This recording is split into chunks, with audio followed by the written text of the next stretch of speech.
한국과 유럽이나 미국과의 이제 사람들의 이제 자산 구성이 좀 많이 다르죠. 한국은 78%, 거의 80%가 부동산에 매여 있고요. 한 22%, 대략 한 20% 정도가 금융자산에 속해 있습니다. 저기 이제 미국 같은 경우에도 부동산 자산이 한 25%, 한 75%가 금융자산에 있다라고 합니다.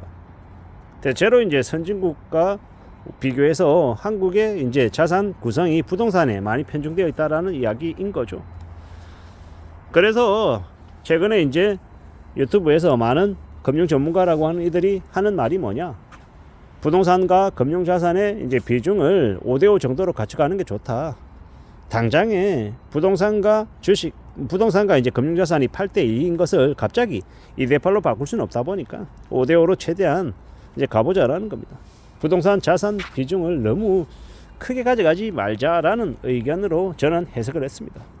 그리고 저 또한 이제 앞으로는 현금 흐름을 만들어내지 못하는 부동산을 많이 갖고 있기보다는 현금성 자산을 최대한 확보하고 있는 게 좋다라고 봅니다. 예금 이자를 주는 예금 좋습니다. 채권 이자를 주는 채권들 좋습니다. 고배당 우량주, 배당금을 주는 고배당 우량주 좋습니다. 뭐 소규모 부동산인데 월세를 제공해 준다. 꾸준히 오피스텔, 빌라 뭐 그런 것들도 괜찮고요. 뭐 여러 가지의 것들이 사람에 따라 자신이 이제 관심 가지는 분야에 따라서 이제 선택해서 가져가는 거 되게 좋은 모습입니다. 다만 이제 뭐 갭 투자니 뭐 이런 것들로 부동산을 소유하는데 이제 만족하고 시의 차익을 나중에 보겠다. 이런 기대는 조금 안 하는 게 좋지 않겠나라고 생각합니다. 물론 그런 것들을 아예 기대하지 말자가 아니라 그런 것들을 너무 좀 쫓아다니다가 너무 크게 일을 벌렸다가는 나중에 오도 가도 못하는 신세가 될 수 있다라는 겁니다. 그래서 조금 더 냉정하게 좀 살펴보는 필요가 있지 않나라고 생각합니다.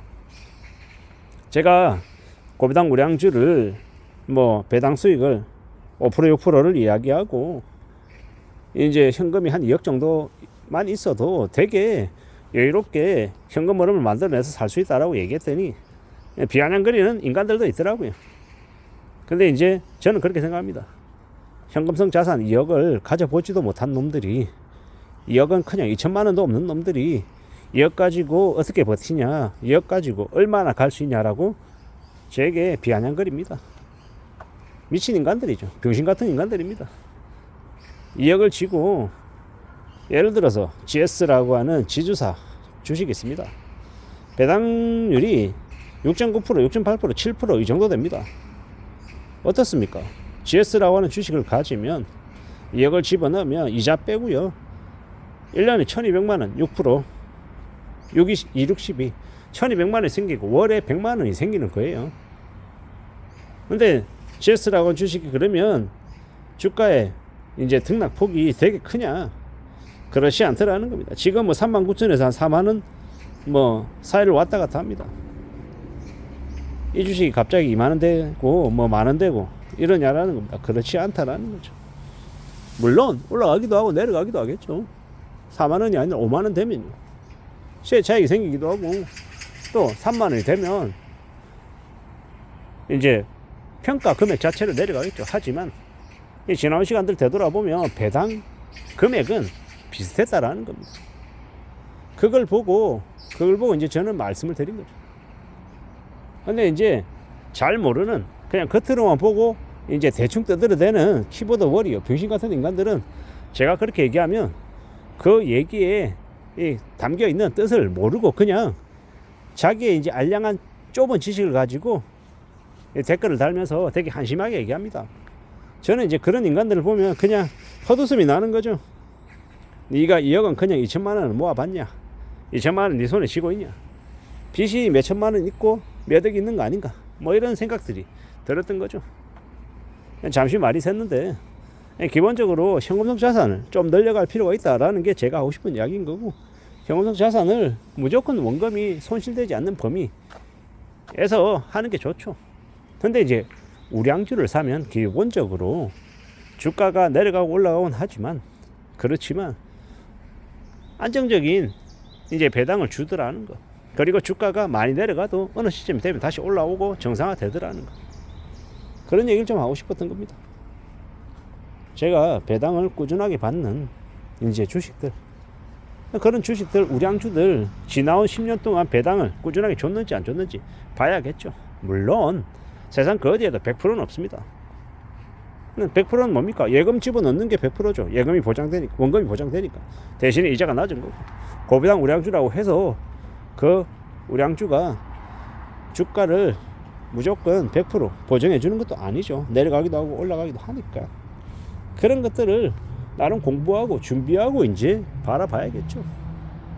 그러면서 이제 잘 분산해서 잘 가지고 가는 게 제일 이제 필요하죠. 그런 것들을 헤아리며 고려하면서 하는 게 좋겠다라고 생각하는 겁니다. 앞으로 우리가 살아가는 시대, 우리가 살아가는 현실 속에서 우리가 고려하고 고민하고 따져봐야 되는 것들은 꽤나 많죠. 여러 가지들이 있습니다. 그 여러 가지들 중에서 우리가 뭘 좀 더 선택하면 살지 궁리해야죠. 살펴봐야죠. 따져봐야 된다라고 생각합니다. 현금성 자산을 늘려서 매년 이제 꾸준한 현금들을 만들어낸다라고 하면 이게 제일 의미 있는 거다라고 생각하는 겁니다. 비싼 아파트 소유하고 있는 그것만으로 되게 프라이드를 느끼고 자신만만해하고 그럴 수 있습니다. 근데 그것만 이제 가지고 있다라고 하면 이제 좀 불편할 수 있다라는 겁니다. 사는 집은 되게 좋은데 애들 치킨 한 마리 시켜주고 피자 하나 시키는 것도 부담스러워하면 그게 사는 건가라는 생각이 드는 겁니다.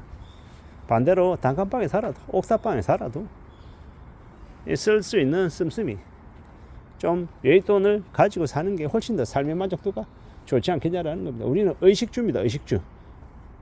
입는 옷, 먹는 거, 생활하는 이제 집, 의식주라는 겁니다.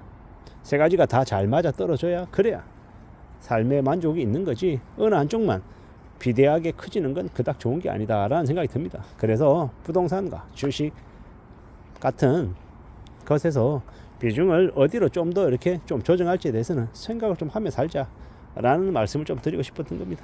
세상 만사가 다 자기 뜻대로 척척척 흘러가지는 않겠지만 그래도 의도적으로 그렇게 방향을 맞춰서 살아가려고 애쓰면 그러다 보면 그래도 나름의 길이 만들어질 것 같다라는 말씀을 좀 드리고 싶었던 겁니다.